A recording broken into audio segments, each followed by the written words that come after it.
Конституциялык реформа эмне үчүн мыйзамсыз жана легитимсиз?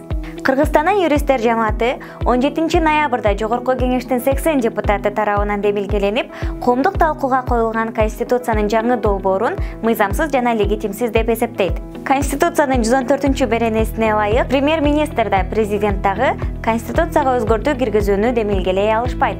Баш мыйзамдын 70-беренеси боюнча Жогорку Кеңеш 5 жылдык мөөнөткө шайланат. 6-чакырылыштын конституциялык кызмат мөөнөтү 2020-жылдын 28 октябрында аяктаган. Баш мыйзамга өзгөртүү киргизүүнү Жогорку Кеңештин 7-чакырылышы гана демилгелей алат. Коомдук талкууга коюлган жаңы долбоор менен Конституцияга өзгөртүүлөрдү киргизүү эмес, аны таптакыр жаңысына алмаштыруу аракети жүрүп жатат. Баш мыйзамдын 114-беренеси боюнча ушул Конституцияга өзгөртүүлөрдү гана киргизүүгө болот. Долбоорду даярдөөнүн купуялуулугу жана ачык айкын эместиги байкалат.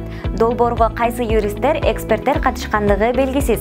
Конституция социалдык келишим, аны таңоолоого болбойт. Маалымат чөйрөсүндө цензура жана мамлекеттик башкаруу саясий системасында ой пикирлердин көптүрдүүлүгү принцибине коркунуч туулат. Жаңы долбоордун 23-беренеси өлкөдө цензураны орнотот жана коомдук адеп ахлактуулукту чыңдоо деген шылтоо менен сөз эркиндиги принцибине улуттук эсепеттерди алып келет. Жалпыга маалымдоо каражаттарынын ишине түздөн-түз чектөөлөр киргизилет. Өлкөнүн саясий системасында авторитаризмди күчөтүү үчүн потенциал бир кыйла жогорулайт. Жаңы долбоордо бардык күч түзүмдөрү, укук коргоо жана көзөмөл структуралары президенттин колуна өтөт. Долбоордо мыйзам чыгаруу жана сот органдарынын көз карандысыздыгын камсыз кылуучу кепилдиктер каралган эмес. Бийликтин бир бутагын бир тараптуу бекемдөөчү беренелер жазылган. Бийлик бутактары ортосундагы тең салмактуулуктун жоктугу мамлекеттик бийликти бөлүштүрүү принцибин ишке ашырууда дисбалансты жаратат.